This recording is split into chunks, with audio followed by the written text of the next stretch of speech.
Okay, merci tout le monde. On va commencer. Avant de commencer, je vais mentionner qu'il est important de souligner que la ville d'Ottawa se trouve sur un territoire non cédé de la nation Algonquin-Anishinaabe dont la culture et la présence ont enrichi et continuent d'enrichir. So we find ourselves today on the unceded territory of the Anishinaabe. Hello, welcome to the committee meeting. Segment of the meeting. I don't believe we have any regrets that have been registered, Eric. Okay, so I'll ask you, Eric, to do the roll call, please. Councillor Tierney. Councillor Gower. Here. Councillor Leeper.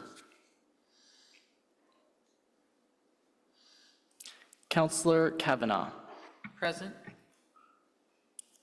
Vice Chair Curry. Here. Chair DeRush. Here. You have quorum, Chair. Thank you. I understand Councillor Lieber will be joining us online shortly, I'm sure. First item is notices and meeting information for meeting participants and the public. I don't have anything. Second is declaration of interest. Don't see any. Confirmation of minutes. LRSC minutes 8, October 27, 2024. 3.1 carried. Carried. 3.2, the joint transit and light rail subcommittee minutes from Thursday, December 14, 2023. Is that carried? Carried, thank you. First item on the agenda is item 4, Transit Services Department. 4.1, update on the LRT action plan, response to the OLRT public inquiry recommendations. There is a presentation. Mr. Cormier is here, and available to answer questions are Mr. Holder and Mr. Nahas, legal counsel. So with that, I'll turn it over to you, Mr. Cormier. Thank you. Thank you, Chair.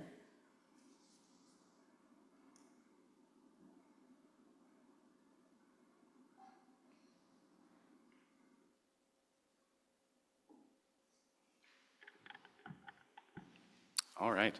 So, as you mentioned, we are here to provide a status update on the work that the City has done on our action plan to respond to the recommendations for the Ottawa Light Rail Transit Public Inquiry.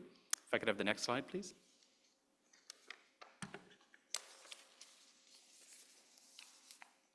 So just as a reminder, while Transit Services is the City's lead for the action plan, there are many key contributors, both within the City and outside, who've contributed to the response.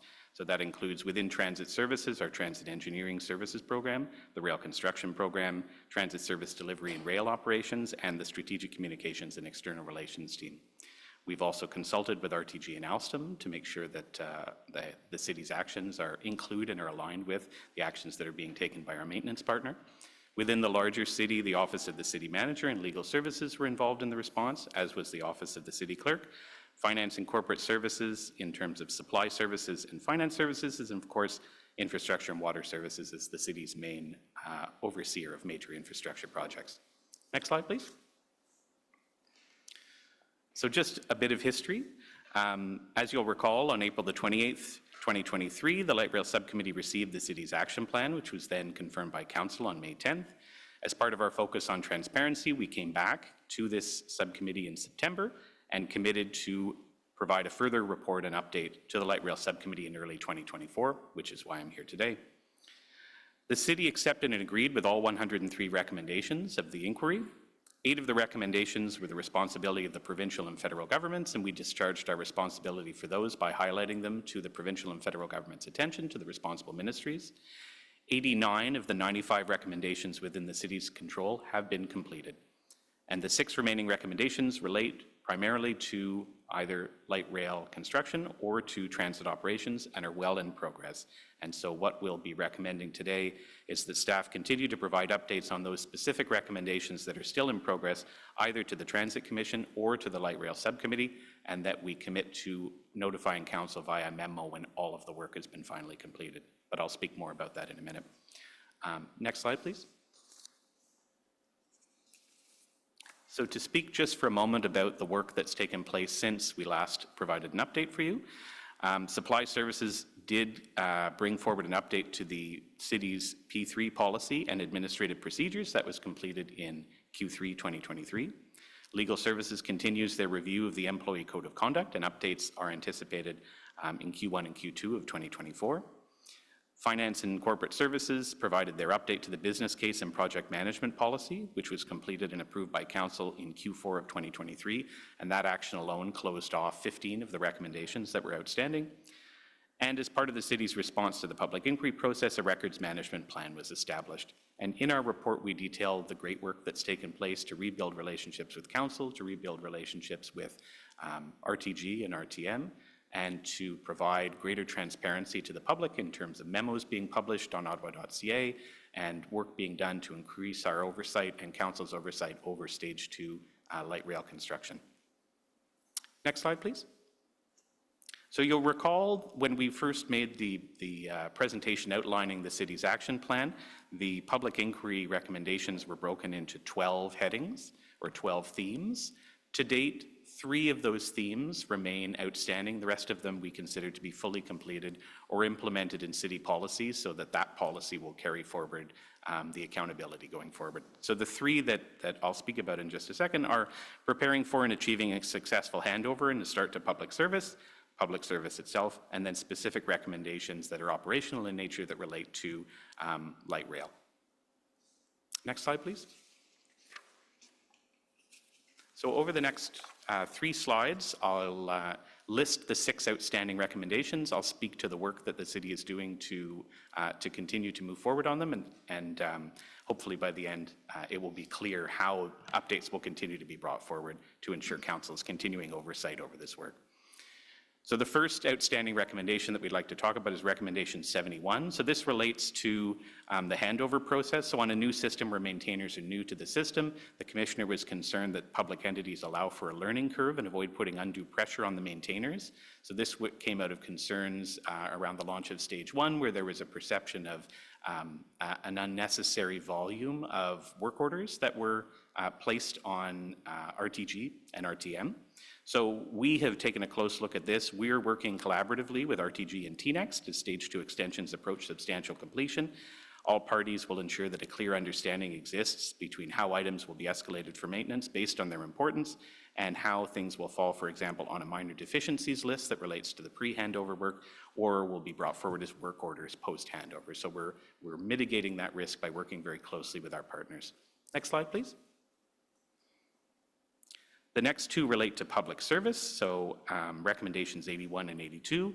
Recommendation 81 looks at minimizing disputes and delays, and resolving issues, and clearly defining the distinction between issues that relate purely to maintenance and those that might be covered under the warranty of the constructor. Again, we're working very closely with RTG and TNEXT to ensure that a clear understanding exists, and RTG itself is committed to adding robust warranty protocols as a part of Stage 2, but they feel that a sufficient understanding exists that this won't become an issue.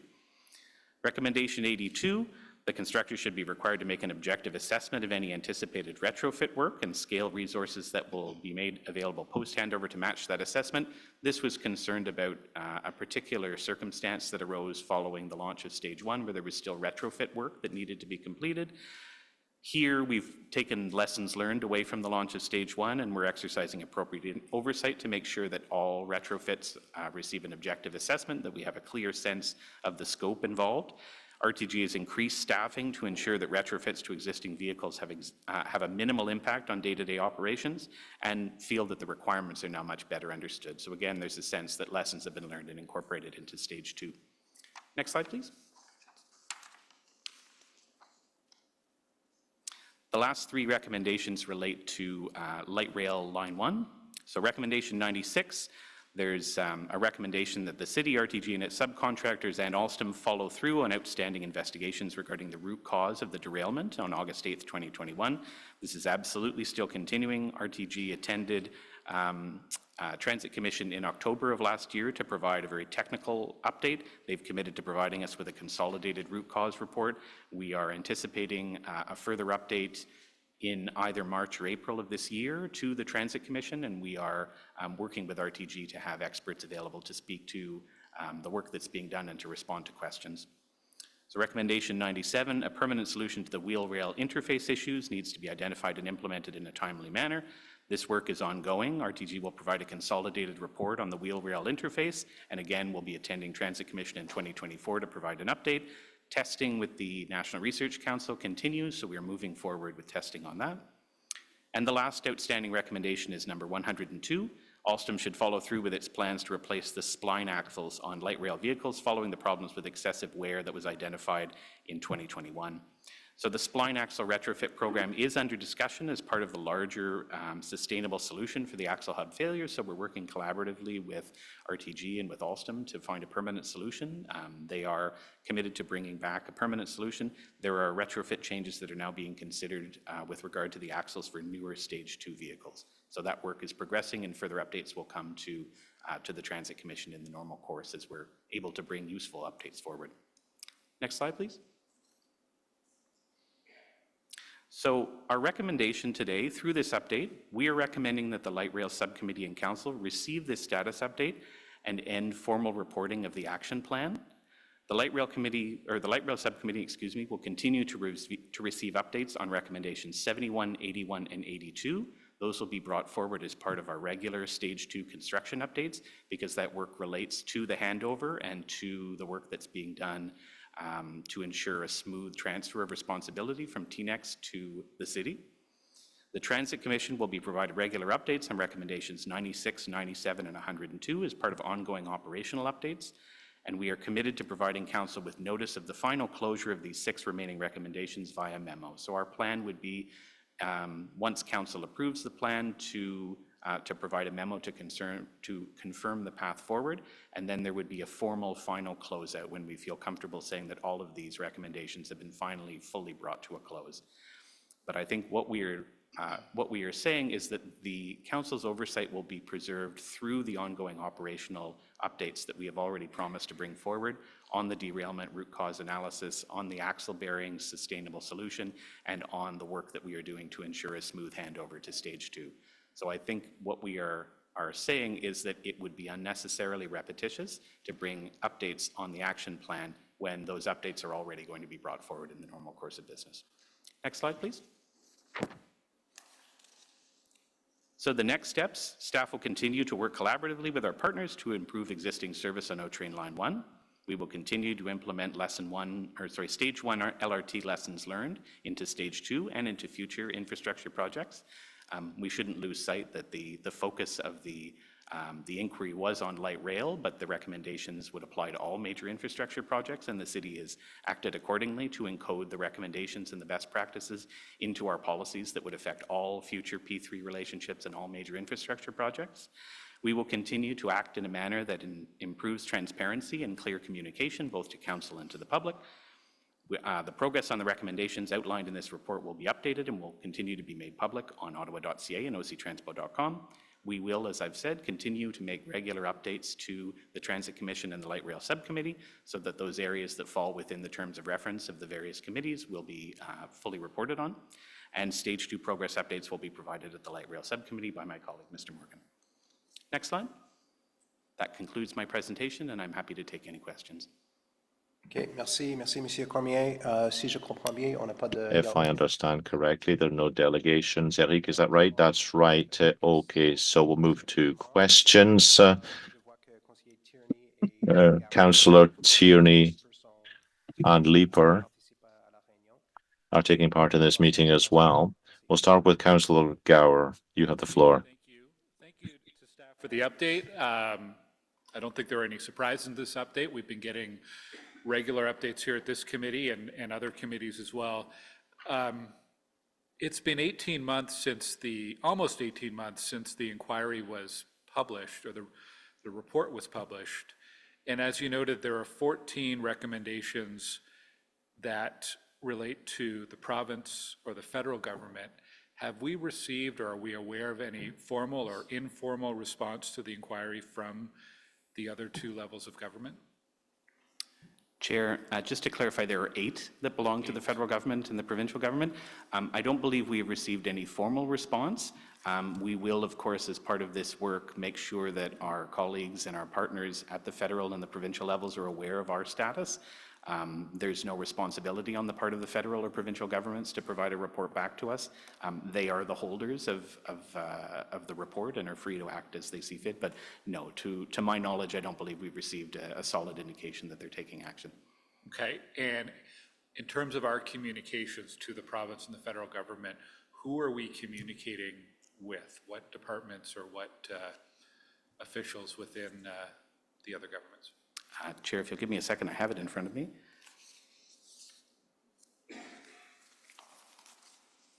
So, Chair, we are working with stakeholders which include the Transportation Safety Board of Canada, Transport Canada, Infrastructure Canada, the National Capital Commission, the Government of Ontario's Ministry of Transportation, and of course, the Rideau Transit Group. Those are the external stakeholders who we keep apprised of our progress. Okay, thank you, Chair. Okay, je ne vois pas de membres qui ont des questions. Any other members with questions? Councillor Lowe. This is all very informative and no doubt a lot of work, I imagine, has been put in over the last 18 months, almost 18 months. One of the, in recommendation 82, when you were talking about recommendation 82, you said that the contractors should make objective assessments of anticipated retrofits. At least in my mind, retrofits seem like something that should be addressed, should have been, I guess, part of construction. I know things change once in a while, but it seems to me like retrofitting means that this was something done after the fact. Are there any sort of examples of that in stage one? Mr. Chair, for example, the biggest example is on the vehicle side, where we accepted the vehicle. As we tested the vehicle, there was new retrofits coming out. Those retrofits need to be applied to the vehicle after the fact. Even on the infrastructure side, the project agreement does allow for minor defects, and so that's kind of, you could put minor defects into the category of retrofits, some final cleanup work. So there's kind of a package for both the infrastructure and the vehicles.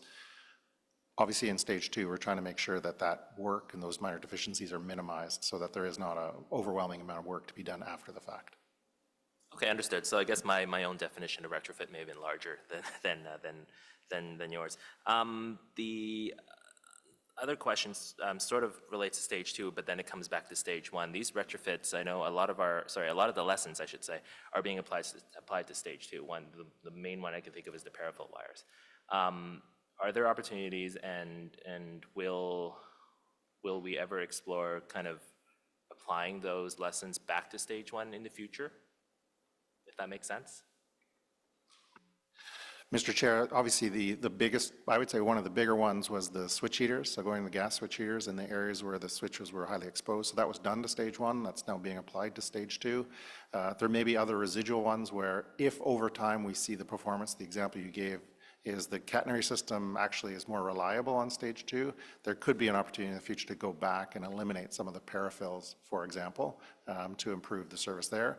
But RTG and our partners in transit engineering are actively working on, finding any solutions, reliability improvements that are needed and required on stage one, and applying those kind of on the go forward. So I don't think that at this point there's no plan to do a massive kind of retrofit of the overhead catenary system, but they are looking on a case-by-case basis to see what improvements could be made. Okay, it's fair to assume that when the time comes, negotiations will happen, we'll find out about it, there'll be a storm about it, and all that stuff. So, no, thank you very much, and I look forward to the future updates. Merci. On va passer maintenant à Conseiller We Brock. can now move on to Councillor Brockington. You have the floor. For the update, I have two quick questions. The three outstanding headings that you identified, what are the timelines to see those be completed? Chair, some of them, it kind of depends on how you interpret them. So, for example, recommendation 71, or sorry, are you referring to all three of the headings, or are you referring to the three that are more operational in nature? No, for the outstanding matters, what are staff's timelines to make sure those are completed in a timely fashion? Fair enough. So I think for the three that relate to the handover of stage two, the recommendations were made in such a way that they're meant to apply on an ongoing basis forever. So in that sort of a sense, there's an ongoing responsibility that will never end. But I think the way that we're considering it is that once we get past the launch of the Stage 2 Southern Extension, we feel that there will be a proof of concept that we've successfully managed to incorporate those lessons into the way that it's done. And at that point, I think we would feel comfortable saying that they are incorporated into the city's practices going forward. So I think I would say there's likely to be major progress on all 6 of them this year, but I wouldn't want to tie us to a timeline. It's possible that the work for the sustainable solution will go further than that. Okay, fair enough. And my other question is just about the city's responsibility on reporting back to the inquiry themselves. What's the requirement, remind me, to provide progress or status updates on progress on the various recommendations? So Chair, to my knowledge, there is no formal requirement. This isn't like an audit where the auditor continues to have an oversight capacity and there's an accountability to the auditor. The Commission has finished its work, its recommendations were delivered. So I think there is certainly a responsibility to Council and to the public. So the way that we decided to move this forward was that staff committed to an action plan, and then the accountability to Council was to deliver on the action plan. So, you know, I think we're discharging our responsibility by making our accountability first to the public and to Council, and then reporting on that progress to our partners at the provincial and federal governments. They may choose to ask further questions. They're certainly taking a great interest in it, but there will never be, the Commissioner will never provide a stamp on a plan to say, yes, your work is fully complete. That responsibility rests with us to carry it forward. Excellent, thanks for that clarification. Thanks, Chair. Yeah, thank you very much. Just on that, like, really, there's not even a mailbox for the Commission now, right? It doesn't exist. So for the reasons you outlined, our reporting back is to Council and a range of other very important stakeholders, but the Commission doesn't exist from a machinery of government point of view. That's my understanding as well, Chair. Thank you. Councillor Curry. Thank you. Just purely from an information flow perspective. So the recommendations, I don't know the actual number, but one of the recommendations clearly stated, as you said earlier, that Council needs to be apprised of everything that's going on, right? So we have this committee, we have Transit Commission, we have minutes that go into agendas, we have memos. I just was wondering if you could just list, and I'm just thinking if Councillor Gower or Chair Gower of the Transit Commission were to send out a message to councillors as a council as a whole, here are all the ways you are being kept apprised of what's going on that's different from last time, what would that list be? I'm sorry, Chair, I'm not entirely sure that I understand the question. Just in terms of all the ways that Council as a whole is getting up-to-date information, like, you know, and like, so if it's, say if one of them is a memo, that memo coming from Renee, Yes. coming from Michael, and that's obviously on the list, right? And we would list the minutes. Like, I'd like to have a list of all the ways that Council is actually being kept up-to-date in terms of how these recommendations are going, and obviously trial running. What would that list look like? Oh, I see what you're saying. So I think what we've committed to is that we will outline essentially that process in a memo that would go to Council. So this report, once the Light Rail Subcommittee receives it, will flow up to Council for their review, and they'll have an opportunity to ask questions as well. So I would say there will be a memo to confirm the further process. There will be updates that will be provided on specific items to the Light Rail Subcommittee and to the Transit Commission. The policies that have been passed by Council have a natural reporting up to the Finance and Corporate Services Committee, to FinCor. So for example, the P3 policy, the business case and project management policy lie within the terms of reference of FinCor. I would say there would certainly be a reasonable expectation that the next time we have a major infrastructure project that the city enters into, that staff would, as part of their reporting, confirm that the lessons learned from this inquiry would be incorporated into that. I think staff have made that commitment. I think, if I can be a tiny bit philosophical, part of the recommendations go to the way that we react or the way that we maintain our relationship with each other going forward. So, you know, I think it would be fair to say that every time staff bring data or bring transparent reporting or highlight the importance of Council's oversight over staff's work, the spirit of the public inquiry will be reflected in that. So I know that's a bit wishy-washy, but it really does, if we're doing our work correctly, the recommendations and the philosophy that's outlaid in these 103 recommendations should really be woven through all of the reports that we're bringing forward, all of the conversations that staff are having with council. It goes to the heart of the relationship between, the public having representatives who are then holding staff accountable for the work that's being done using public funds. I wholeheartedly agree, because, I mean, you can have a commission do all that work, do the recommendations, and we check them off, say they're done. But if there isn't constant reminder, this is why we do things this way now, then, there really hasn't been a real lesson learned. Okay, thank you for that. I just want to make sure, because sometimes the public will write to us and say, what's going on with that? And you want to be able to make sure that we all understand what's going on. It hasn't been just that we've said they're completed and we're done. So thanks. Thank you. Councillor Kavanagh. Thank you, Chair, and thank you for the presentation. On recommendation 35, about there's a person that's been hired to oversee the handover for the Trillium line. Can you help me understand how we will get information from that person? Are they going to report directly to us? How is the flow of information on that? 1 second, just let me get 35 in front of me so that I can read it.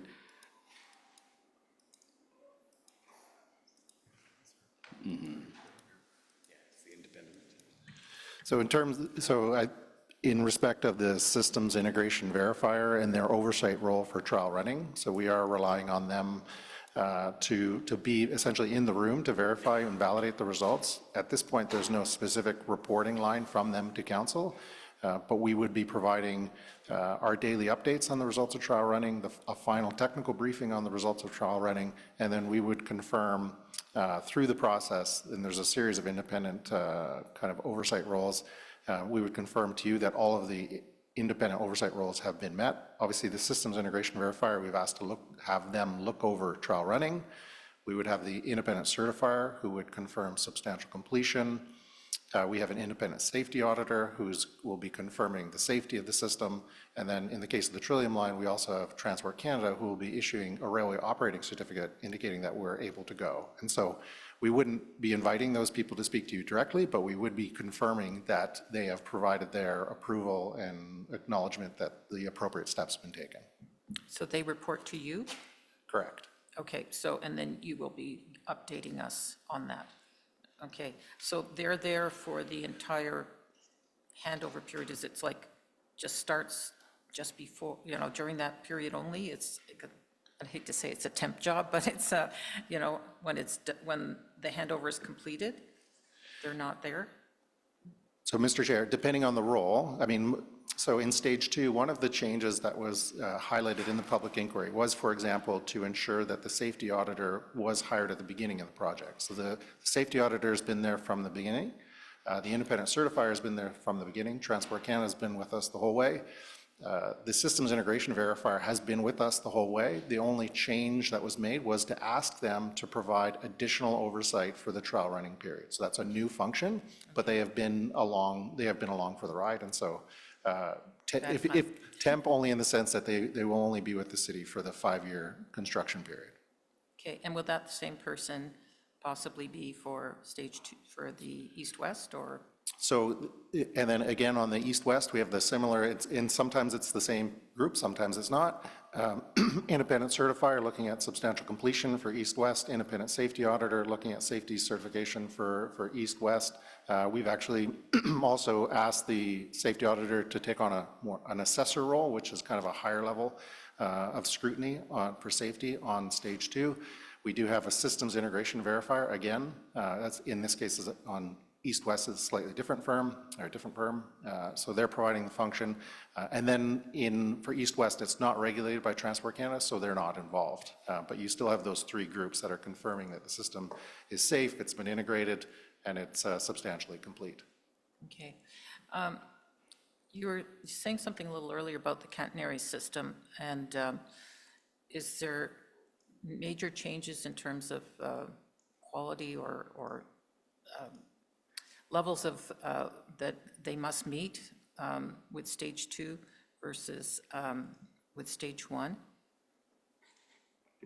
Mr. Chair, there is no change per se in the quality expectations or the standard, but having, learned the lesson about the parafills being exposed, parafills, so a specific subcomponent of the catenary system that is exposed to highway chemicals and salts, that was kind of, I would say, disintegrating more quickly than was expected. That particular component has been eliminated on the stage 2 catenary systems so that we won't see that particular failure mode. So it's a different configuration that does not include that specific element that we saw that was failing on stage 1. Okay, and for stage 1, that is being changed over? In stage 1, they have put in a program, they did inspections, they did cleaning, and then they put on some additional boots on the actual parafill unit to protect the point that was failing, to give it more resilience to the chemicals. It is something that transit engineering is still following, though, and so there may be more to come on that in the future if it gets changed out to a different material. Okay, thank you. Thank you. Any other questions from members or councillors? Just a couple questions from my perch. Obviously, lots of fanfare, lots of drama when the report's being prepared, especially in an election campaign. Less fanfare when we are saying that we've achieved or very close to achieving all the recommendations that were in that report. So I thank staff right across the organization for the work they've done to undertake it. There could be a cynical view from some saying, well, when governments do these reports, they just sit on a shelf. And so how would you answer that question? Is this report going to sit on a shelf? Chair, I would say not at all. I think there have been tangible results that we can see. So, for example, there's more transparent reporting. As I mentioned, we are now publishing all memos to council proactively on ottawa.ca. That's a direct result from this. There are policies that have been encoded that will govern staff's work going forward. Those are things that we can certainly point to say this didn't exist before, or it didn't exist in this form and now it has changed. As Mr. Morgan mentioned, there have been a number of very tangible changes that have been made to the way that we're doing the oversight of the handover and how we're conducting our work on stage 2. So there have been a lot of lessons learned that we can point to. The integration of the oversight bodies at an earlier stage.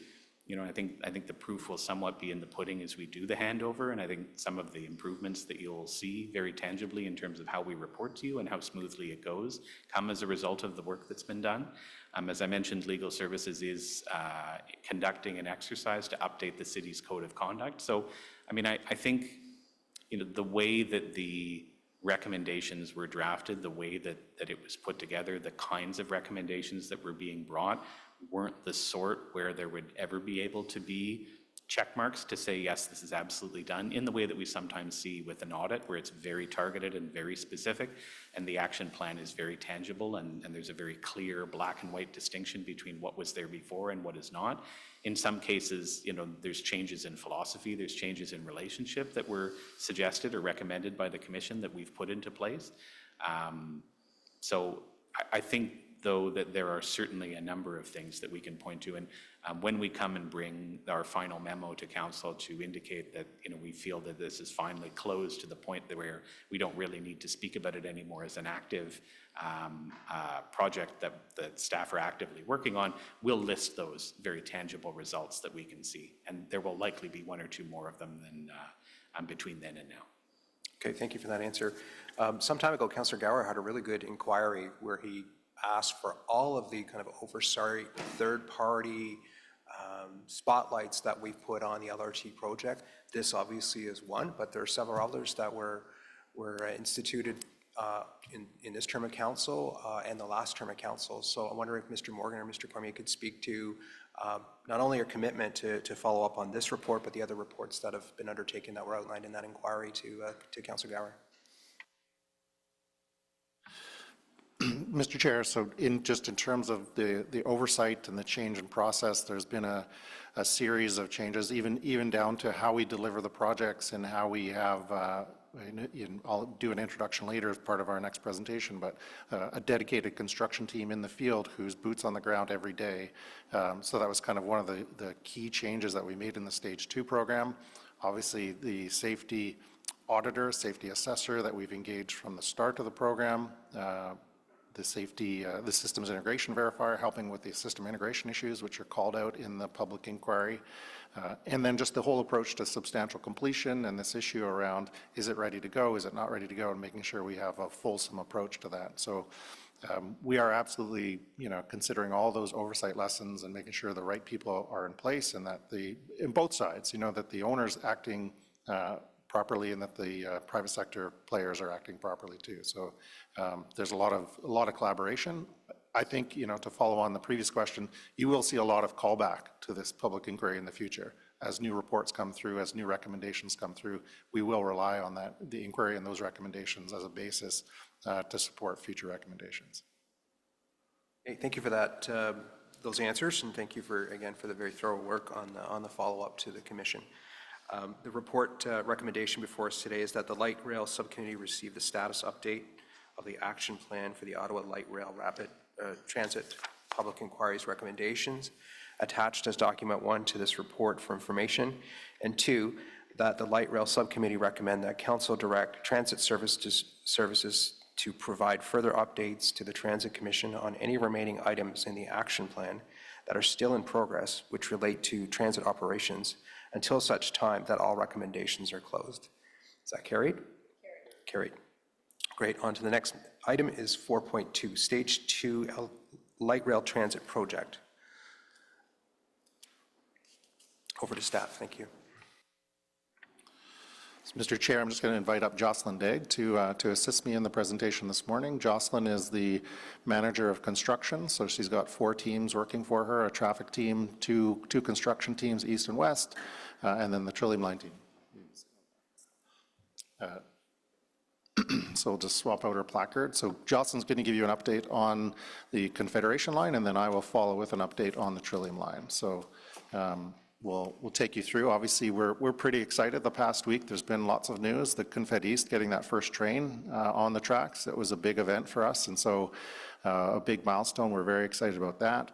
A lot of things happening. The weather's been fantastic for us, so a lot of progress in the west, and then obviously, progress on the south line as well. There's been a lot of questions about, for example, the intersection of Beauceville and Earl Armstrong, and we're hoping to get that turned on the next week, and the good weather will allow us to do that. But we can also we'll spend quite a bit of time talking about training and the final commissioning and where we are in the process, so you have a good understanding of what we're targeting and what the ranges of timelines are for the Trillium Line. So with that, I'll pass it over to Jocelyn, and she'll walk you through the Confederation Line. Good morning. Thank you, Mr. Chair. So we can move into our next slide. We're going to start in the east from Montreal Station, moving eastwards. So to follow up on Michael Morgan's intro, we had a very exciting start to our week where we had our first train move in the east. It's currently sitting at Montreal Station, which is probably the most exciting aspect of that station today. Otherwise, the active works taking place today at the station include mechanical, electrical works, precast stair installation, interior, exterior finishes. As well, what you can see here is the new red fence that goes around the station, and this just helps delineate the safe area to be working at the station while there's energized OCS line overhead. We can move into the next slide. So here's sort of a close-up of some of the works taking place at Montreal Station. Again, you see this nice, bright, conspicuous red fence keeping everybody safe and away from the electrified zone. And so next station, we have Jeanne d'Arc. Here, the active works on the station include, again, mechanical, electrical works, installation of devices, so communication devices, fire alarm safety devices, testing, commissioning. As well, maybe an interesting point is that this is the most advanced station in the east, and so it's really coming along nicely. As we can see here in this photo, we have work on Jeanne d'Arc Boulevard as well. So this is part of the sort of exciting resurfacing for improved active transportation in this area. So we'll have a widened sidewalk on one end of the bridge, or one edge of the bridge rather, and on the other we will have a new multi-use pathway. So that construction is taking place simultaneous to the station construction below. Another piece of work in this area is noise wall construction. So we are building what is called B6 noise wall along the north side of the westbound highway. In this photo, it would be just slightly to the left. Next station, we have Convent Glen. Here we're doing some exterior finishes, mechanical, electrical work, continuing testing and commissioning. As we move eastwards into Place d'Orleans, similar types of activities here. We have interior, exterior finishes, some mechanical, electrical works, elevator works taking place as well. And then our final station in the east, Trim, similar types of activities again, mechanical, electrical works, doing sort of systems installations, testing, commissioning, elevator installation and adjustments. Other works in this area, so we see the civil works taking place on the left side, so we're doing some grading and some drainage. And that work is coordinated with Honey, seeing as how it's in and around their lands. And there's an access road coming in there. Future works in this area will include the bus loop that will be starting to take shape later this year. So as far as the traction power substations, or the TPSSs, there are 5 in the east. All 5 are installed today. They're undergoing testing. The 2 westmost substations are the most advanced as far as testing goes, and so really the energy and the focus now is on the 3 eastmost substations to get the different tests done and make sure that they're operational and ready to be used to provide power.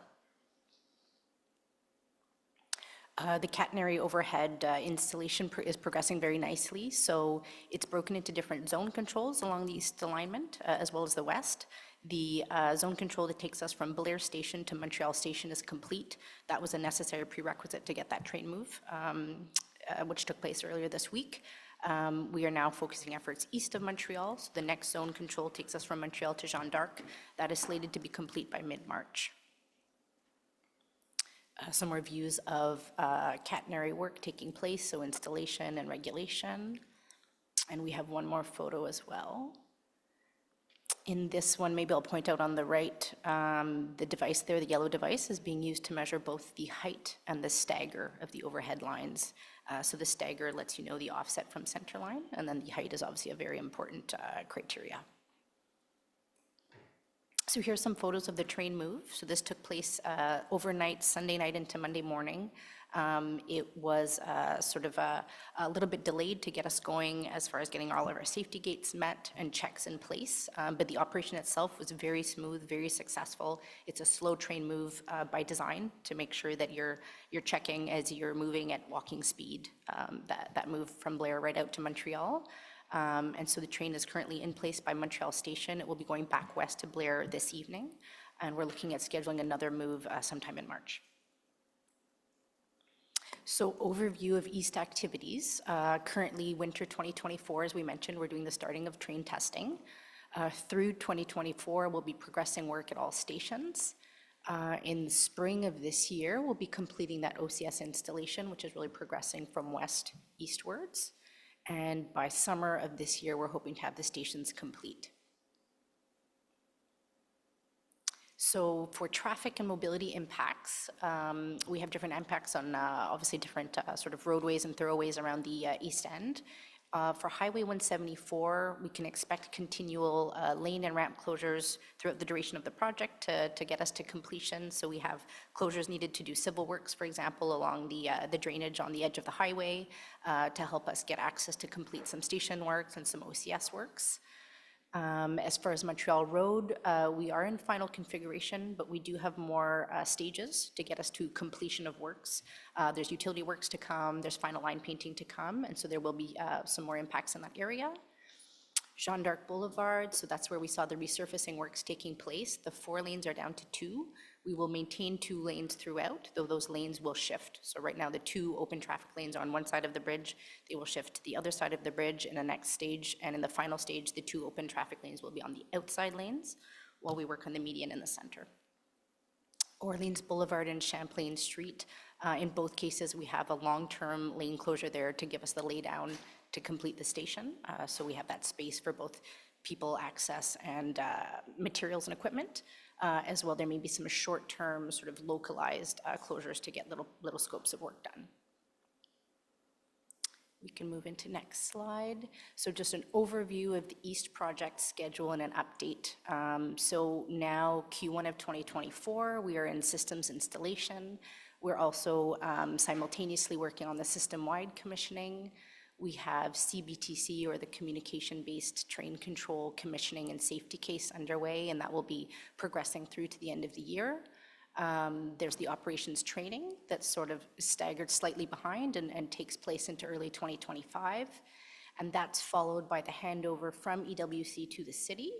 At that point, we have trial running, which will require a minimum of 3 weeks, as we have a consistent 3-week success rate that we need to achieve for that check mark. And then lastly, there's the trial operations piece, where the project solely sits with the city to be doing the sort of trial operations and maintenance, and make sure that we're ready for a successful opening to the public for passenger service. So that takes us to the end of the east. We'll move into the west. We'll start at Blair and move, at Tunney's Pasture and move westwards. So Tunney's Pasture, what's taking place now is sort of investigative work, planning work, getting ready for some tie-ins that will be taking place in 2025. As well, we have plinth construction that should be starting later in the spring in this area. Next up, Westboro Station. So here the exterior walls are complete, as you can see here. The invert slab, or the floor, is complete as well. This has recently been handed over to PCL. PCL is the station subcontractor in this area, and so now it's their scope of work to continue the concrete works in this area. Next station, Kitchissippi. So similarly, we're doing concrete works. You can see the concourse slab preparation underway here, as well as some mechanical and electrical rough-ins. We can expect, due to some utility works and some tie-ins that we need to do, road closure in the area, as well as a shifting of the multi-use pathway. It will be maintained throughout, but it will need to be shifted slightly. And so those works will be coordinated and communicated well in advance. Sherbourne Station, we have similar progress level at Sherbourne and the next station of New Orchard, where we're continuing concrete works and mechanical and electrical rough-ins. So a view in New Orchard, similar sort of progress update here.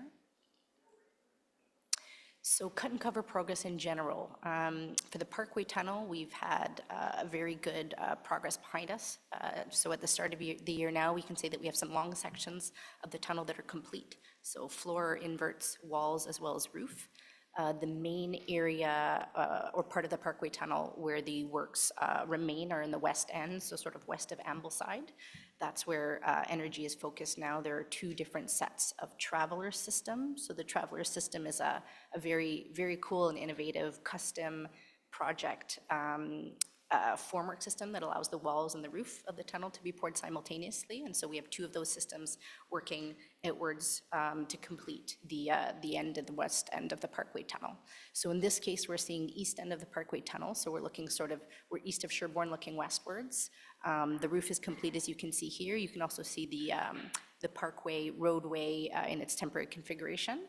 And so we'll move on. There's more cut and cover progress photos from down below. So here we can see at a portal where the wall is done, the roof is curing.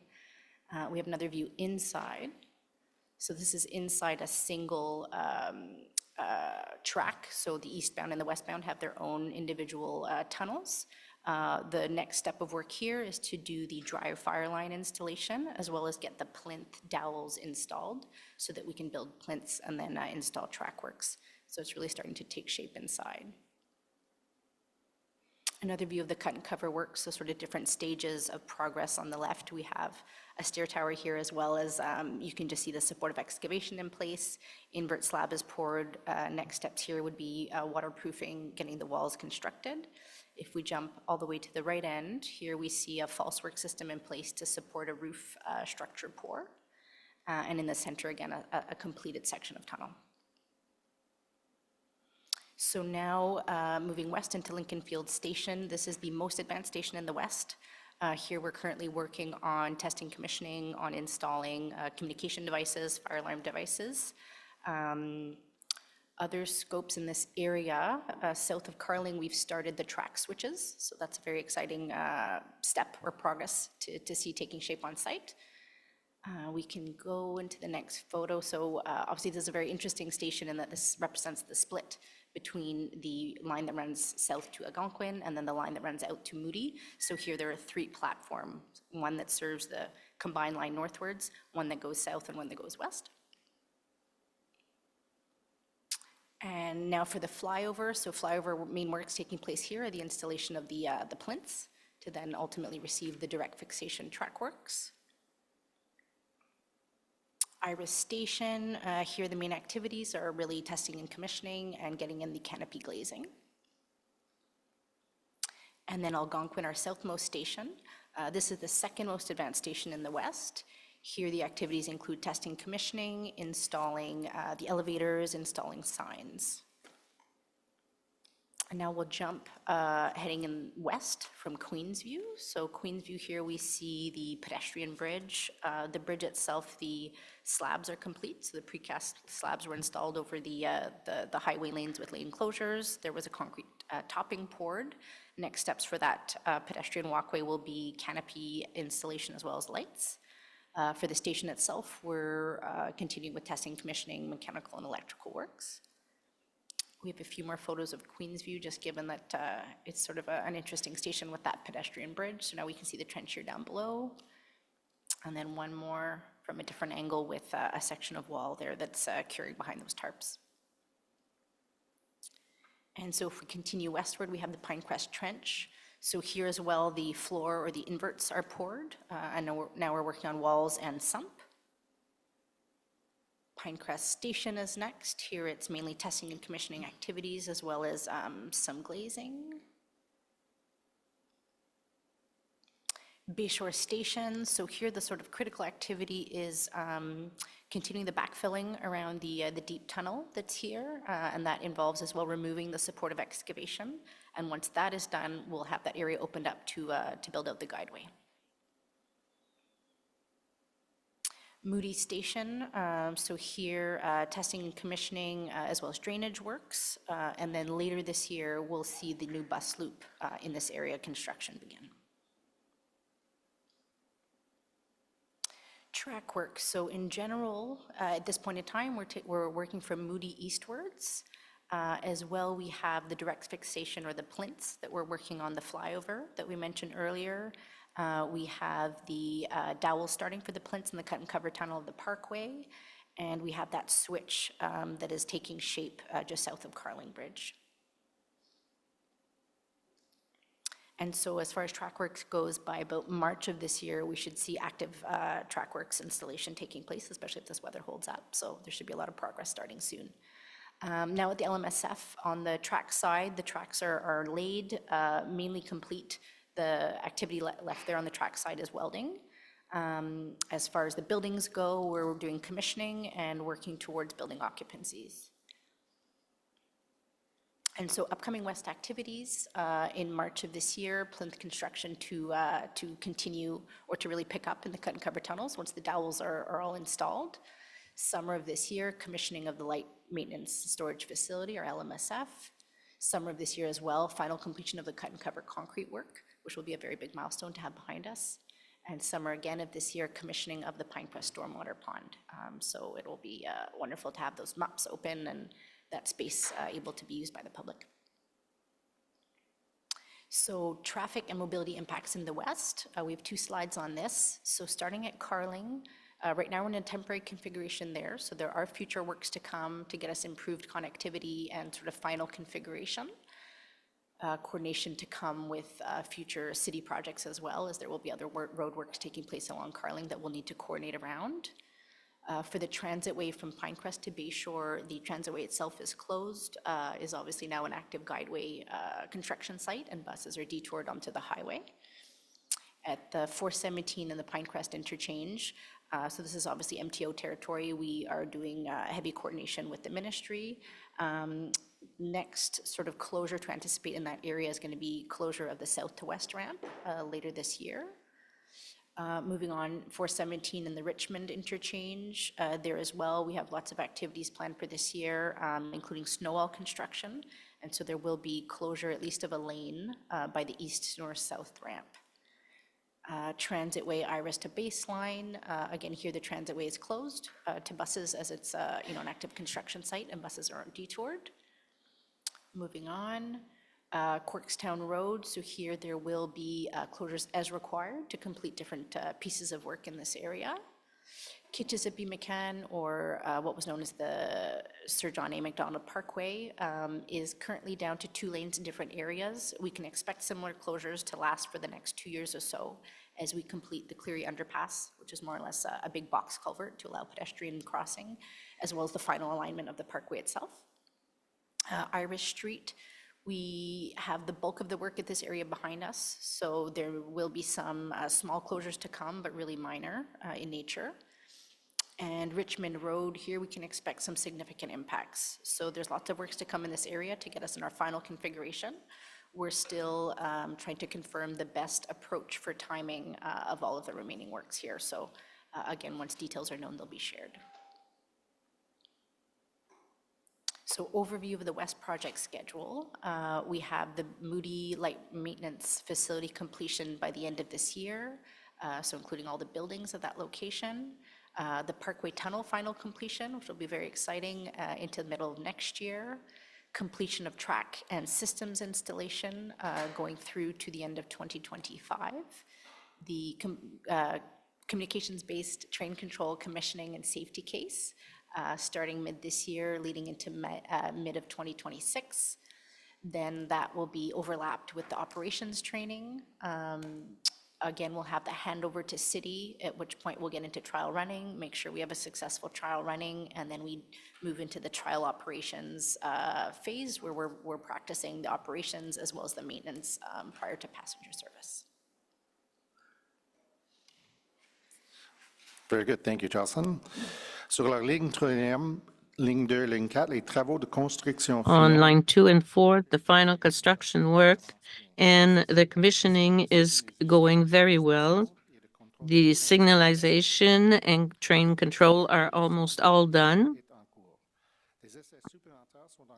Additional trials will be done to show the integration of all systems.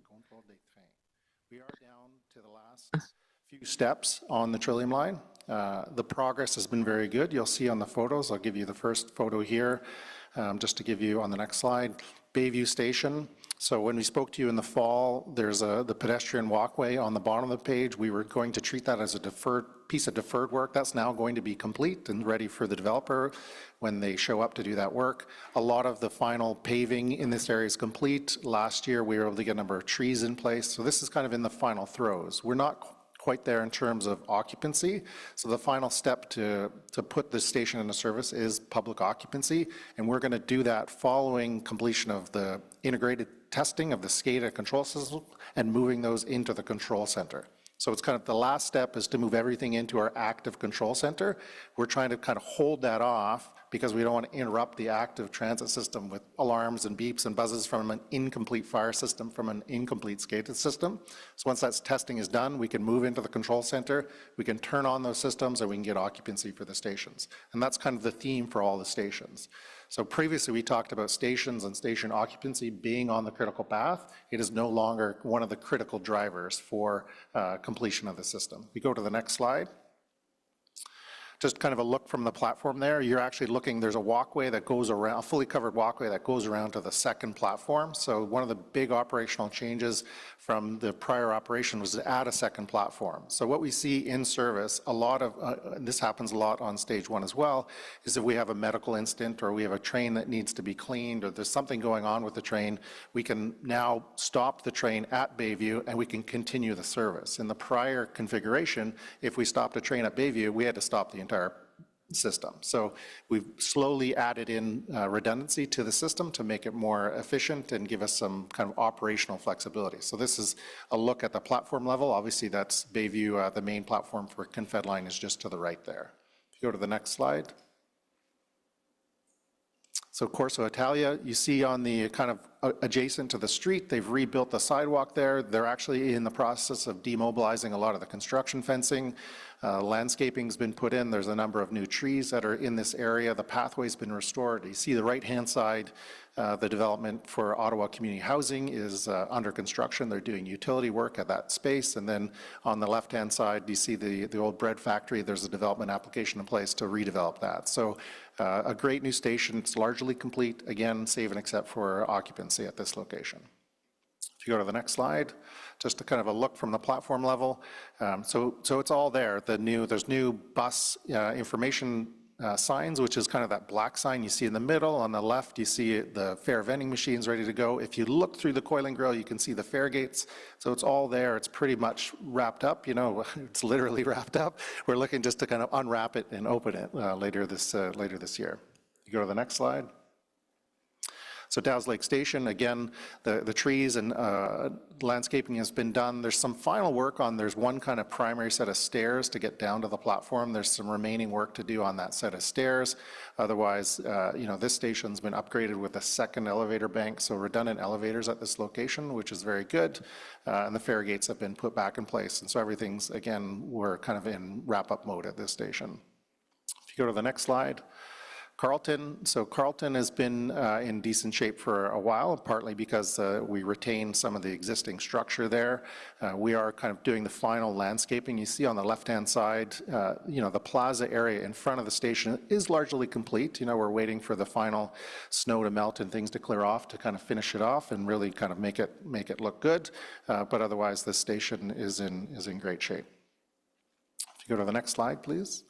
So Rideau River Bridges, so obviously the one in the at the top of the page, that's the original rail bridge that T-Next essentially they rehabilitated. So they stripped down the paint and repainted it and you know, added new structural members where they needed to, added an additional guardrail on the one side. Previously it was just had a guardrail on one side of the bridge, and so it made kind of walking up there a bit scary, but now the guardrail is on both sides.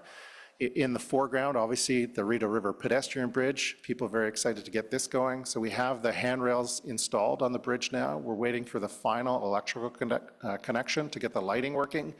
And then, you know, we've been working with the contractor. There's a final surface treatment that we've requested them to do to improve the waterproofing on the deck surface and a couple of minor defects like that. So that final surfacing on the deck is really meant to kind of protect the life of the bridge. We think that's an important step. It's something that, you know, we've kind of gone back and forth with them on, but as soon as we get to kind of above zero temperature, then we can start to schedule that work, do the decking, and then we'll be off to the races in terms of being able to open that bridge to the public. We don't want to get in a situation where we open it and then we close it back down to come back and do the surfacing, so we really just want to get that surface treatment done, and then we'll be ready to open that bridge. If you go to the next slide.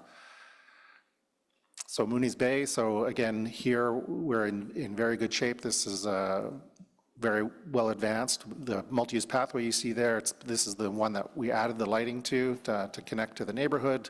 Not a lot of activity at this location anymore. We'll be ready to get occupancy for that station in the near future. If you go to the next slide. So Walkley Station, so I know there's still a little bit of kind of back and forth on that particular MUP that runs along the station there, so we're trying to get that opened up as soon as possible. Again, this station's been in an advanced state for a long period now. Just outside of the right-hand side of the picture, there used to be kind of a berm and different things. That's all been cleaned up. On the left-hand side, there's new ditching and new fencing that's put in place, and so it's all in very good shape at this location. Go to the next slide. So Greenboro Station, again, this is where we had doors open last year, so no major activity at this location. It's been in very good shape. If you go to the next slide, please. So there's a couple slides here where I just want to, I'll talk to you a little bit about kind of the operation of the trains and the airport train. What you're seeing here is there's essentially a third track, or we call it the pocket track. So if you go to the next slide, you'll see you'll see kind of the pattern of movements here. So when an airport train arrives, it leaves the airport, goes to Uplands, and then stops at South Keys. It will stop at this station, and then it will offload its passengers, and it will essentially pull out of the way into the pocket track. The next northbound train will go all the way to Bayview. So people coming from the airport are essentially stepping off the airport train onto a platform. They catch the next northbound train, and then they get onto that train. So it should be a fairly simple transfer just to get off one and get on the very next northbound train. Similarly, if you're going the other way, the first southbound train should arrive from Bayview at the platform. So if you want to go to the airport, you would step off that train, wait on the platform, and the train that you see sitting in the middle of the pocket track will then leave the pocket track, pick the people up at South Keys and take them to the airport. So this is the whole, there's an interplay between the airport link, the back and forth, and the mainline traffic. But we've timed it such that it's alternating. So you get off one, you get on the other. So it should be as seamless as possible. I know it's not the same as a one-seat ride, but I think in this situation, for the volumes of ridership that we're expecting, this is a very good approach. And so this is kind of the pattern that you'll see if you're at South Keys Station. If you go to the next slide. So Leitrim Station, so this is, again, the station's been in great shape. What we've been following mostly is the progress of the park and ride. So you see on the right-hand side there, on the lower right, the gray building is the bus operator building. So that's where bus operators will be able to be based out of that location, start and end their shifts there, take their breaks there, washroom facilities, all of that. The bus loop that goes around the bus operator building, we are going to implement a fare paid zone in this area. So if you come from the bus, you'll be able to walk directly onto the train. If you come and you park at Leitrim Station, you'll have to go through the fare gates to get up to the platform. So the focus, the big effort of work now is really the bottom left. If you go to the next slide, I think there are a couple photos of the bus loop testing. So transit operations and transit planning did a great job of getting out there. I think it was roughly 50 people, 20 buses, testing all the movements, buses getting stuck, buses passing other buses, buses in and out of the intersection. So they did that, I think, a month ago now at this location, just to kind of make sure that there's no hiccups. We want to do the full test of the loop to make sure that we identify any issues with shelters, any issues with curb lines, make sure that it's ready to go for the operators. We did identify a couple of things that we'll be able to improve, and so that went very well. That was a successful test. So now that that's complete, it's really about waiting for the weather to turn, and then we'll finish the rest of the park and ride to make all those spots available for future users. If you go to the next slide. So Bowesville Station, again, same thing that happened at Leitrim, but it just happened this past weekend where we did the bus loop testing. It's the same configuration here. If you arrive on the bus, you'll be able to walk directly up to the train platform. If you arrive and park at the location, you'll have to go through the fare gates. And there is a kind of a way that we can control traffic flows such that when traffic is not, or train movements are not happening, you can still use the fare gates to get into the bus area. So the bus loop testing went very well. We tested here, we tested at Limebank. We're just in the process now of energizing kind of all the lighting and the cameras and the telephone systems in the park and ride area. So that's kind of one of the last integration activities we need to do to bring all those cameras online so that we're ready to put that park and ride into service. If you go to the next, here's a bit of a photo there of obviously, one of the big kind of drivers for this bus loop testing is to have warm enough temperatures to be able to put down the line markings. And so here you see that the line markings are in place, and that enabled them to do that bus loop test. So that was very good. And that's the same thing that we're waiting on in terms of the intersection of Bowesville and Earl Armstrong, is to be able to do the line painting. Once the line painting's in place, then we can activate the signals at that intersection. The other two intersections in the area, there's a new main road intersection off of Earl Armstrong to get to Limebank, and a new bus access intersection off of Limebank. Those will come a little bit later. We don't need those right away because it's not going to be in service. So if you go to the next slide. So here we are at the end of the line. This is, again, you see the line paintings there. This is obviously during a construction day, not during the bus loop testing. The station's in very good shape. We've been there a number of times over the winter, so very happy with how that station came out. And then you see in the distance, off just at the top right of the photo, you see the new main road there. So that's also been tested. There's some additional kind of retrofit work to do to that particular road to get it to where we need it to be. But again, based on the weather and the timing, we should be able to have that road in service to coincide with opening, and there should be multi-use pathway access as well. So all the access at this station should be ready to go. Here's a shot of the bus loop testing. So you see, it's a big activity. This particular day, they tested the bus loop here, and they interplay with the bus loop at Bowesville. So kind of looping around here, looping over to Bowesville, looping back.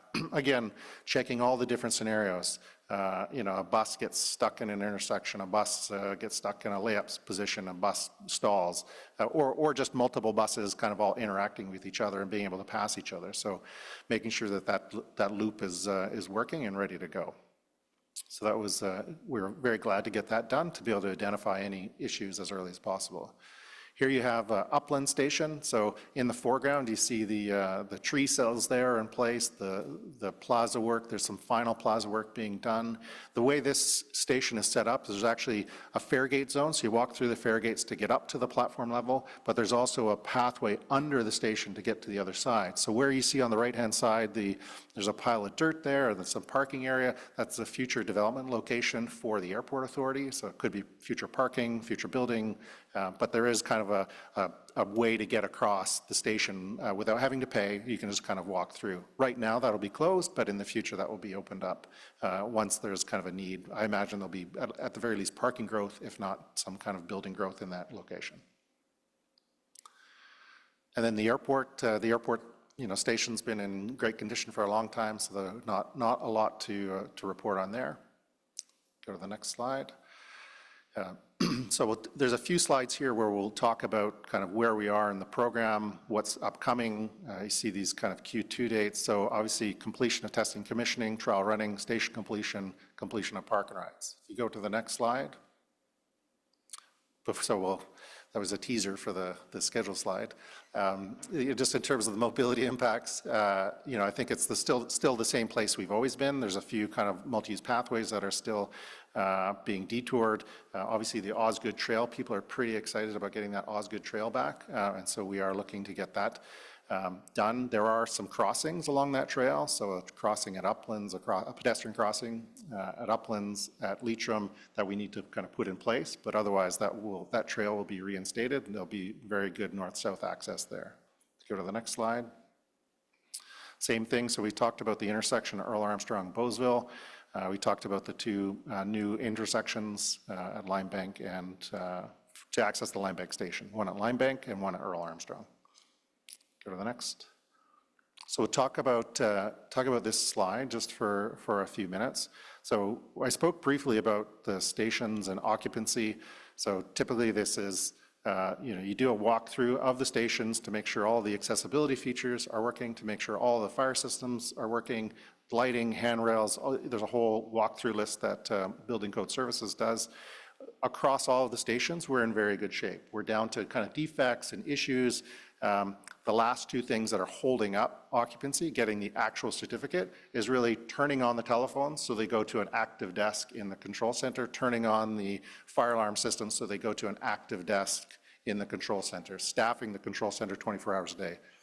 And we're trying to get it to a point where it's a flip of the switch. So we want to do as much as possible in the field to make sure we're not getting any spurious or errant alarms going to the control center. Once we're satisfied with that, we would turn on the telephones, they'll go to the special constables, we'll turn on the alarms, it'll go to the rail controllers, and then at that point we can just go back to Building Code Services and TSSA for the elevators to get that approved. And so we are holding on that for the moment, but in terms of the progress in the field, very good, we're in a very good state.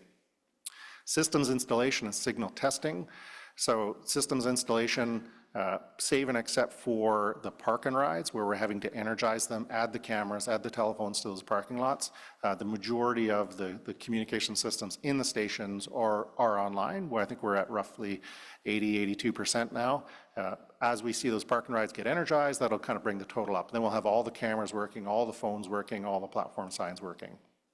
The next step, and kind of one of the final steps, is really to make sure that the integrated system works, that the signal system is working, and that we get to reliable performance out of the system. We have seen the performance improve over the last 3 to 4 months. It's odd to say, but we were fortunate that we got some very good snowfalls this year to allow us to really flush out issues with the switch heaters, flush out issues with the switches. And so we did do some final kind of tweaks to both of those systems. And we're at a point now where I think the team is very comfortable with the performance of the switches, which is on a single track system where you're passing. Those switches need to work. When they stop working, you need to shut the system down. On something like the Confed, you can lose a switch and you can still kind of move around it. There's some flexibility. On the Trillium line, you don't have that room for flexibility. And so we're very pleased with the performance of the switches based on the recent tests and I would say slight modifications we've done. As part of this program, we've identified a software change that was required to the Stadler vehicles. That's in place now. They're testing it on 3 vehicles. We just want to make sure that that platform, I call it the software platform and the operating system of the trains is solid, that we're not going into service with a bunch of bugs and things. And so they made a change. We're monitoring that change. If that works well, we'll apply it across the fleet. So that's in good shape. The signal system, we did identify a defect that required a change. That change is expected in mid to late April, but that's kind of one of these things. As we do the testing, we identify these issues, we apply the fix. And so that's going well. Assuming that the supplier is able to deliver that fix and it works, then that puts us in a good place for verifying that the signal system is working. We do need to demonstrate.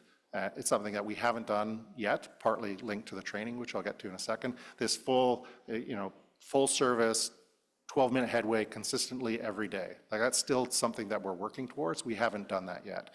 And that's tied, in large part to the training program. We need to train the operators. We need to give them time and space to be able to learn the system, to use the system, to be confident in operating the system. Similarly on the controllers, we need to give them access, time using the system, experience, give them the time and space to really develop their experience and develop their confidence, develop their proficiency in using that system. So in terms of the training program for the operators, we probably, I would say, roughly 3 months solid period of training period left to go to get them to a point where we have a solid large pool of people who are able to operate those trains consistently, reliably. So we're looking at a 3-month window to get that training done. The controllers are slightly behind that, but we're looking at opportunities to not, I wouldn't say speed it up, that's the wrong word, to make sure that we're maximizing our use of the access to the system so that they finish closely behind that.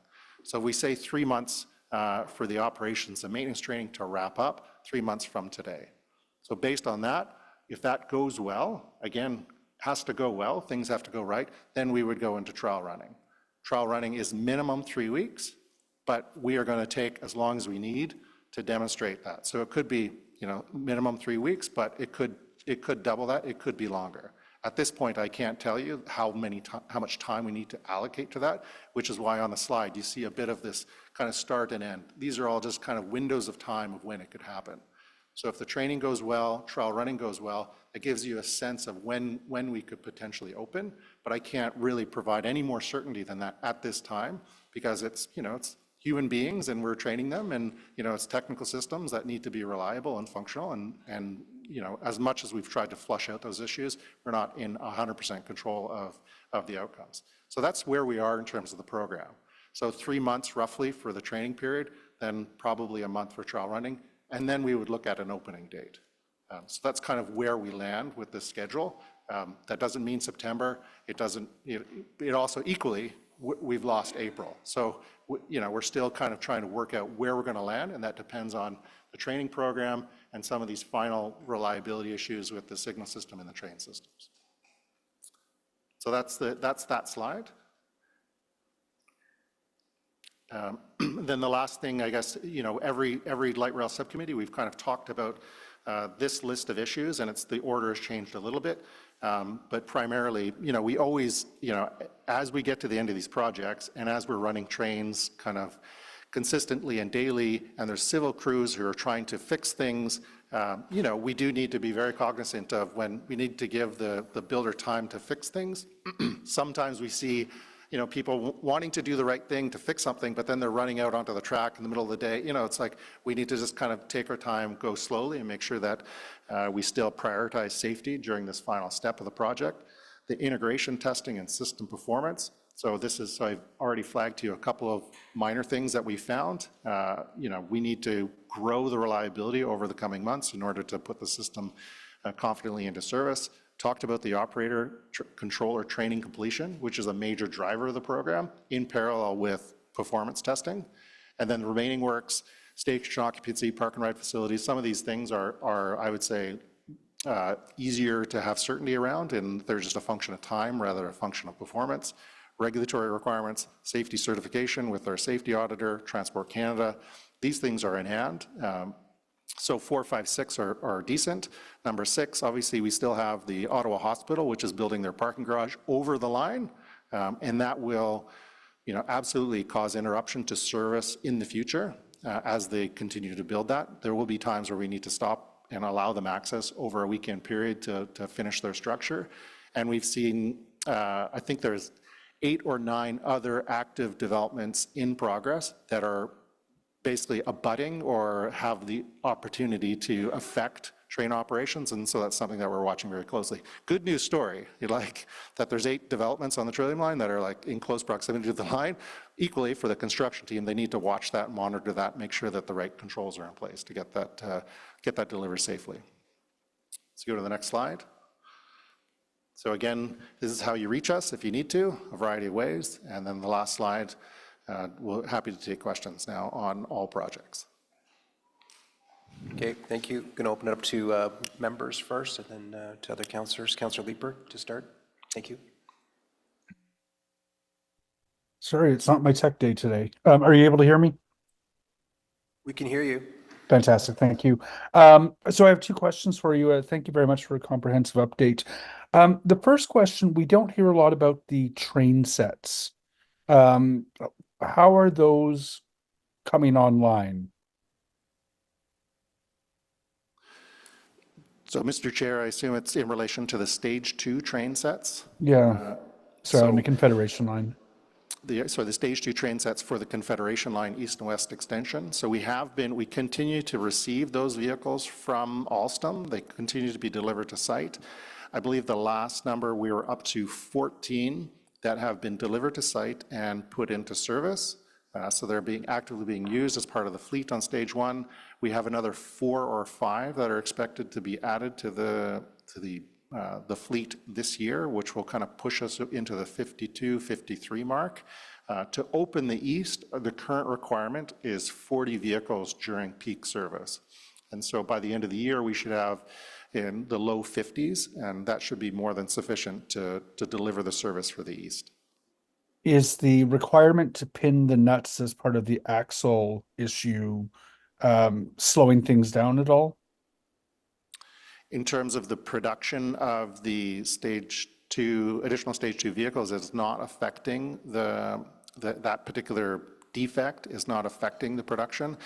In fact, it's the opposite. The availability of more Stage 2 vehicles has enabled the maintainer to kind of stay on top of inspections and improve their spare ratio of vehicles significantly such that they're able to, keep the fleet running.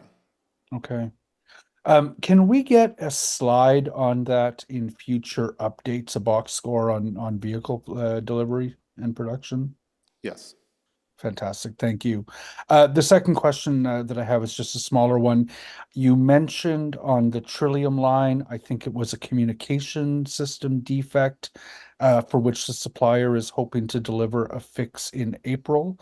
Can you provide us with some more details on that? What was the defect? What is the fix? And what would be the challenges to delivering that fix this spring? So the particular issue is on the signal side. It was related to how the signal system managed the operation of trains through the diamonds at Bayview and at Limebank Station. So there was an error found in a particular scenario. So on a temporary basis, they've closed one of the end platforms in order to allow the training to continue and operations to continue. So they've mitigated in the short term. That, because it affects the signal system, it does require, a significant level of testing and validation internally by the supplier before they're able to deploy it. It affects their safety certificate. So there's a series of issues that need to be addressed before we can apply that new software update. That being said, TNext is working with their supplier to advance the dates. Receiving all of the attention it requires in terms of locking in a mid to late April date or improving upon that date. So I don't think there's a lot more detail than that I can provide at this time because it's a fairly new issue. Yes, and it's software as opposed to hardware. Yes. Fantastic. Thank you, Chair. Thank you very much, Michael. Thank you. Councillor Kavanagh. Thank you very much, and thank you for the presentation, always exciting.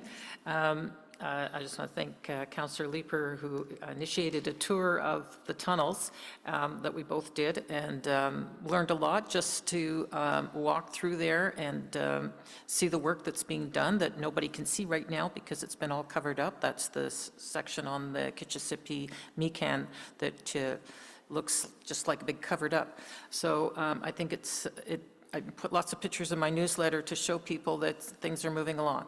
And I think they need that little boost because they put up with a lot with the noise and the mess.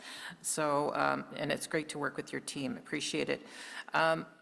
In a different section, you talked about at Dow's Lake, and I'm glad you raised it, and possible delays with the hospital blending in. And you're saying that the system could be going full go, but then it may have to be paused because of future construction, not just that, but other projects as well?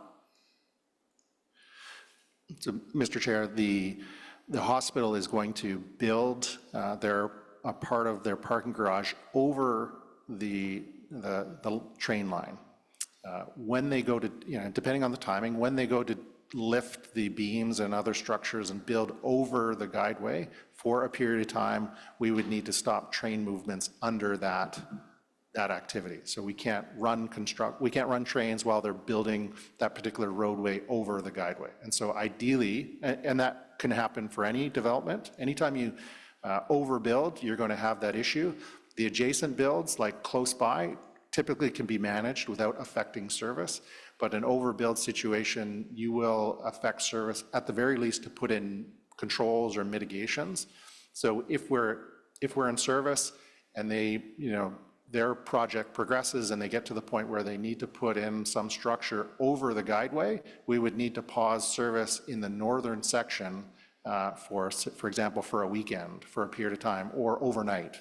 We don't know all their construction means and methods, but I expect that there would be at least a weekend closure of that northern section to allow them to do that work. Okay, that sounds better than what I thought. It sounded like it was going to be a long closure. Thank you.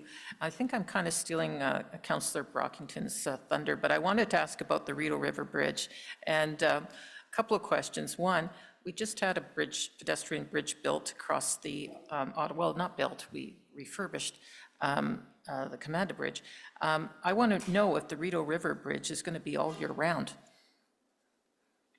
when it opens.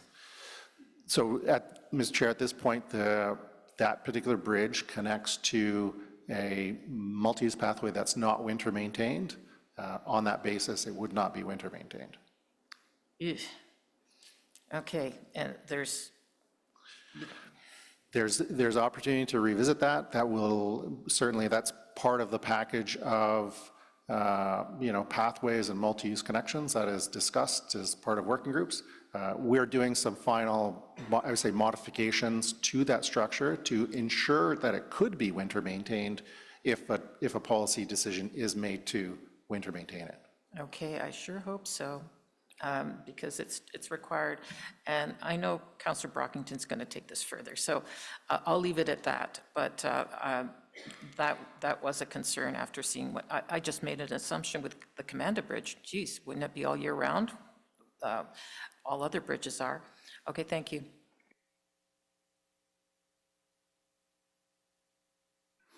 Councillor Gower. Thanks, Chair. The connection to the airport at Greenboro, what do you anticipate as a typical wait time for someone arriving from the airport or heading to the airport, the wait time between trains for the transfer? So at South Key Station, where the transfer to the airport occurs, it should be, there'll be a train arriving every 12 minutes on the main line and a train arriving every other 12 minutes. So it'll be offset by up to 6 minutes. Up to 6 minutes? Yeah. Okay.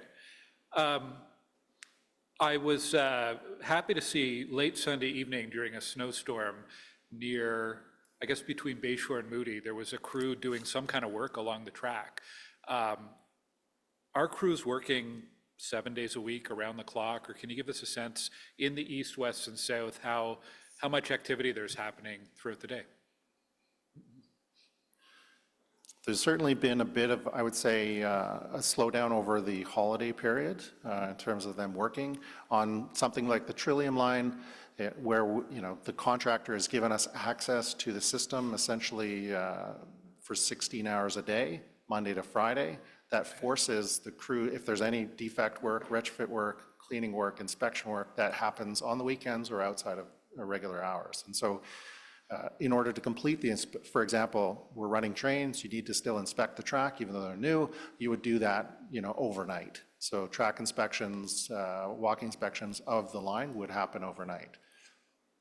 Yeah, snow clearing would happen overnight. And then on the east, you know, again, now that we're into the train movements, and as the train movements increase, you'll see more activity on the overnight period, in part to deal with those defects and because they can't access the guideway. So we're planning, in the east, the train is planning to come back this week. There'll be a kind of a 2-week gap of train movements.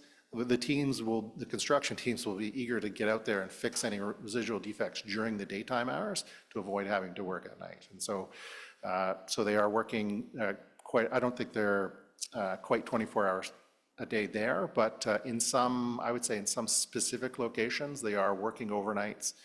There is work in the east where we're trying to build up the berms, so there is some movements, some overnight activity happening there, building up some berms to build additional noise walls on the south side of the highway. And then in the west, you know, it's okay, you know, we do have regular requests into the councillors' offices to do overnight works, and so there is kind of a mix there, but I wouldn't say it's like, you know, 1,000 people working at night. We're trying to manage access to the guideway and kind of spread the work out, but consistently across the system, you will see work at any hour, any day. Yeah, that's good to hear. Every reasonable effort's being made to maximize the hours in the day to get things completed as quickly as possible. It's good. Yeah, I guess building on that, as councillors, we've sat in many meetings and had many updates, and I think we understand the delicate balance between wanting to move quickly, but also ensuring quality of work and every safety consideration is addressed. I got an email from a resident, and I think I appreciate where it's coming from, because from a resident's point of view, or say from a Carleton University student's point of view, this is way behind what we said at the outset. And there's all sorts of reasons why that might happen. But the question was, is there a penalty for the constructors for being so far behind the anticipated opening? And I was wondering how staff would answer a question like that. What consequences are there for the constructors for being so far behind?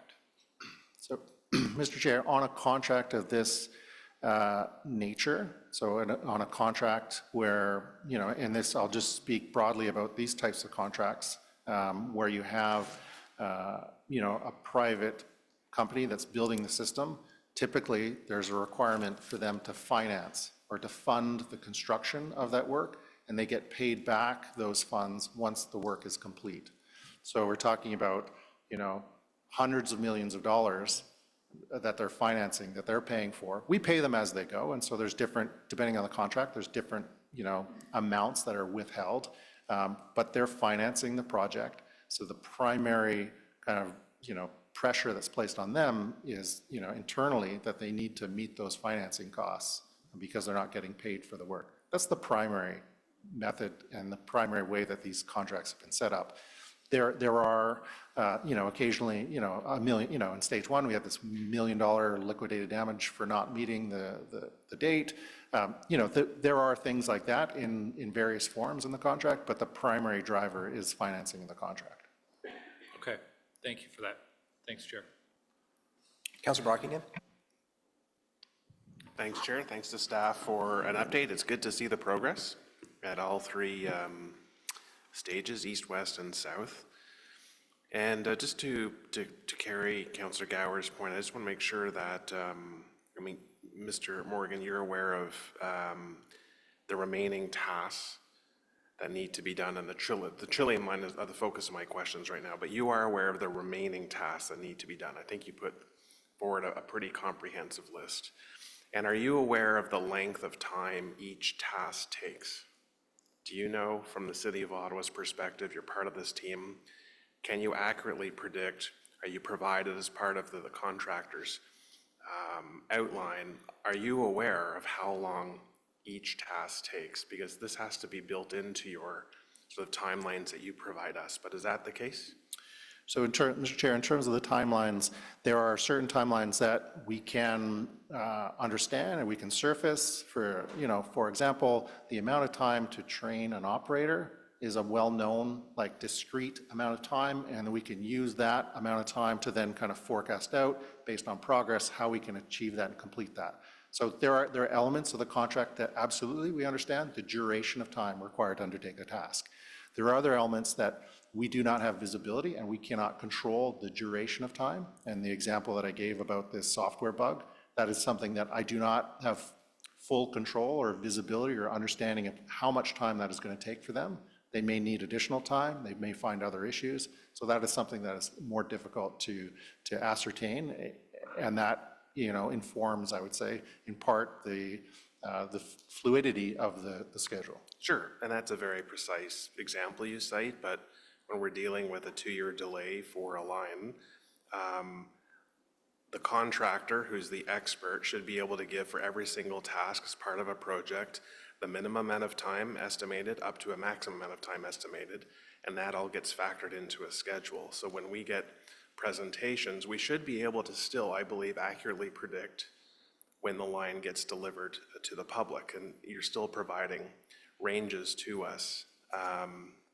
So I just want to ask about the bridge. The bridge, when it was first installed in the summer of 2022, had about a 4-month timeline remaining to complete works, and I was informed that as long as the snow didn't arrive early, we would be opening in December of 2022. Obviously, that didn't happen.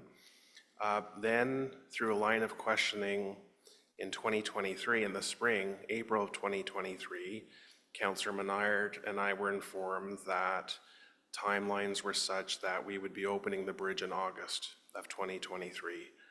Those timelines, of course, were not missed. In fact, all through the summer, members of the public would write to Councillor Menard and I, who were at Vincent Massey Park or at Carleton, saying there was absolutely no workers on site. Zero. Not every day, but through the peak of summer, there were many days where there was no progress at all happening there. So who's providing that oversight? This is one example of the larger line. Who's in charge? Who holds the contractors accountable for not meeting these timelines? They didn't meet 2022. They didn't meet 2023. Today you say we've got some, I'll just call them aesthetic matters left, connecting electrical and finishing the waterproofing once we get above zero. But this has gone on way too long. So at the end of the day, for this particular project, where does accountability lie? Who's responsible? Mr. Chair, this is a topic that we've discussed at length at this committee, that, that scope of work and the delivery of that work is tied to substantial completion of the overall project. And, in this case, we've given the contractor the authority to essentially prioritize their works. Much of the remaining works last year was related to civil activity. They prioritized their crews and their access to crews to other areas linked to the primary transit system. So it was not, so it's absolutely with the contractor and we've given them that flexibility. We did not, impose a specific timeline for them. We've been trying to provide updates as we go on kind of expected or forecast timelines, but it's fully within their remit to adjust the timeline of when they do this and, when they deliver the work. Now, is that a lesson learned for the future, that, this method of bundling these smaller projects with the bigger project? The intent was always to do that due to time and space considerations, as well as to cost efficiencies. But it may be something that in the future, you reconsider, because it is, certainly a small detail in a much larger project. Thank you. So just so I'm clear, the contract with the Trillium Line builders, who also included the bridge, basically states, and I'm using layman's language, the expectation for the bridge's delivery coincides with the opening of the line, meaning since the line hasn't opened yet, they are not going to be penalized for not opening the bridge because the contract says you don't have to open yet until the actual line opens up. Is that correct? Mr. Chair, there's no specific call out for that bridge to apply like a penalty or something. It's part of the larger project, and they need to, it's not about it being in service so much as them achieving substantial completion. So it's part of their substantial completion package. That's their obligation, is to finish it by substantial completion. Right, so as long as we continue to delay the line's opening, the bridge doesn't have to open per the contract. So that's why the public, this is a huge head scratcher for them. You had mentioned that we still have 3 solid months for operators to be training on the line. We've been running trains on the line for quite some time. So can you clarify what training have operators already gone through on the Trillium line, and why is an additional 3 months still required? Mr. Chair, so in terms of the pool of operators, they will go through classroom training, rule book training. They will go, then they will step and they will do into the yard. They'll step onto the vehicles on the yard. They'll do Alstom training in the yard. They'll do Stadler training in the yard. And so we've built up a small pool of those operators, and those operators have been used as part of the testing commissioning program. You know, at some point, you do need the final system, the final Cigna system, to reach a level of maturity such that you can actually, you know, train them on, you know, the expected experience that they will have in service. We've absolutely been training operators for some time. There's been a smaller pool for the last couple of years who've had a lot of time on those trains, but they've had a lot of time on those trains in an environment where the signal system wasn't finished, where the operator displays weren't finished because the signal system wasn't ready. So, you know, it's one thing to train staff on a system that's incomplete. It's another to train them on a system that's fully complete. So we have a pool now. You know, there's a number that are already certified, but we need to grow that pool to get to the roughly 50 mark. And on the operator side, and then on the controller side, we need to grow that pool to roughly 12. And so now we're kind of in full training mode. We have access to the system 16 hours a day, and we're trying to build up that pool to the numbers that we need to offer the service. Very good. So just the timelines, you said solid 3 months of training for the operators. So that's March, April, May. Mm-hmm. Trial running 3 to 4 weeks. That's June. So we don't, the best case scenario is, you know, not before Canada Day, an opening. But then you've got probably some buffer for sort of delaying at that point. So ideally, you'd probably want to be up and running well before the school season starts to make sure the line's running well. You've, again, tested things out with live folks. So you're not prepared at this point, at this meeting, to say you're hoping to get this up and running by August 1st? Is that a fair question to ask? I mean, I think you've described it well in terms of the remaining works, but at this time, I'm not able to specify a date. Okay, and again, as the person in charge on behalf of the city, who's working with our contractor, who knows the remaining tasks, this is why we're at the very end of this process, and we still can't share with the public an accurate target date to opening. I can't understand that at this point, gone this far, with so little left to be done, why we can't say, we're the ones in charge, we're the ones paying the contractors to do this work, and with all the meetings with the contractor, and they're aware of what has to happen, and hopefully a mild spring to get out there and finish work that needs to be done. To me, at this point, I just can't understand that. So I certainly don't want to continue to raise false expectations. We're opening this date, certainly what we did with phase 1. I don't want to go through that again, but anyway, that's, I constantly hear this in my ward, and that's why I raise it today. Chair, my last question just is about Hunt Club Road and the condition of Hunt Club Road and delayed repaving by the city of Hunt Club because of ongoing work by the LRT team. So could you just clarify, please, what's the outstanding work in the vicinity of Hunt Club Road that has to be done, which is now delaying renewal work by the city until that work's done? What exactly has to happen around Hunt Club Road? So, Mr. Chair, on Hunt Club Road, there's some final crossings that need to be put in place, which requires additional signals, which requires us to cut the road. So that work, once we get those crossings in place, so active transportation crossings, and that final work is done, then we would be in a position to request our partners in infrastructure to come back and finish the repaving through that area. I need to get it for you. Councillor Devine. Thank you, Chair. Thank you for the presentation. my first question, I think, follows along the lines of questioning from Councillors Gower and Brockington about our ability to hold the contractor accountable to a timeline. And I do understand from the way you described it that the contractor puts pressure upon themselves by financing the project and relying on the timely repayment or the timely scheduled payment from the city so that they can remain liquid.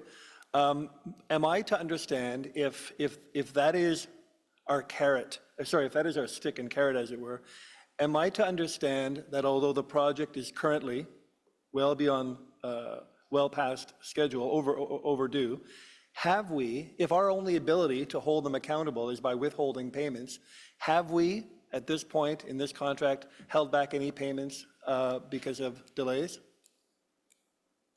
So, Mr. Chair, it's not about actively withholding payments. It's the fact that on their side, internally to them, they're not achieving the payments. So in this contract, it's an earned value contract. We pay them as they make progress. And so to the extent that they haven't finished, we haven't made the final payments. We haven't actively withheld payments, but we've paid for the progress that they've achieved. Thank you. And were you saying earlier, and forgive me if I don't understand this, but were you saying earlier that the contractor has the right to reprioritize the order of work and therefore they can continue receiving scheduled payments? Was it something to that effect? Mr. Chair, there would be flexibility in the contract for them to reprioritize, and we're basically, because we're paying based on progress, they can earn progress in different areas. It's not progress against the schedule, it's progress against specific works. And so, the contractors are all the time, every day. They're reprioritizing work, reassigning crews. As they get materials, as they don't get materials, they're shifting teams around. So they, in a given month, may make more progress in one area as compared to another. Thank you. My other question, I want to zero in on the West project schedule update. And it's not that I don't have concerns over the other ones, but that's certainly, my ward is more affected by that. And for context, so with regards to the bus route review, which has had, some concerns and impacts in my ward, I've been selling the bus route review based on an expectation of when certain stations will be complete on the West project line. In your presentation for both the East project schedule update and the South project schedule update, on the graph, on the timeline, there's an overlap between the phase called trial running leading to handover and the phase called trial operations passenger service. There's an overlap in those for both the South and the East project updates, where the latter one, the trial operations passenger service, typically extends a few months, weeks, whatever, chunks beyond the other one. However, for the West schedule project update, and I have the slide in front of me, for the West schedule project update, you've got many phases concurrently overlapping each other at the very end of 2026. I'm not sure if there wasn't any room on the slide to project into 2027, but you've got operations training, handover to city, trial running, trial operations and passenger service all happening on one fixed point in 2026. And so my question is, may I assume, and forgive me if this is already public and I just the last one to know, but may I assume that trial operations and therefore passenger service for the West schedule should be expected several months, weeks into 2027? Because I'd like to transparently communicate that. Mr. Chair, at this point, because that particular schedule is so far out in the future, we don't have a lot of granularity on how that might look. But I think, right now, the current completion date is November 6th. Then you would put 3 weeks on top of that for the trial running period. So then you're into kind of early December. Typically we try to line up the actual opening dates to a booking. So there's a lot at play there. Equally, I think, there is a lot that we are trying to learn from the east extension in terms of training, in terms of cutovers, in terms of taking the existing train sets into new territory, such that there may be opportunities in the future that schedule changes one way or another, good or bad. So I think, for now, we're just reporting that completion's the end of 2026. Could opening be pushed into early 2027? Yes. All right. Thank you. Thank you, Chair. Thank you. Councillor Lowe. Thanks, Chair. Great presentation and really, really exciting to learn about all the progress that's happening. One of my first questions is, so this has been a milder than normal winter, and it's very possible that we'll have milder than normal winters in the future. How much work that goes on can't take place when we have a normal harsh winter, and have we been able to make any headway in combating those delays, even if it's just a little bit, because this winter has been milder? Mr. Chair, the mild winter has absolutely helped. I wouldn't say, it wouldn't necessarily translate into changing the schedule at this point. It adds probably, I would say, buffer or more resilience back into the schedule. But, the big example from late last year was reopening the Pinecrest ramp. Like, that would not have happened if we'd had a harsher winter. So we were able to open that ramp only because it was a milder winter.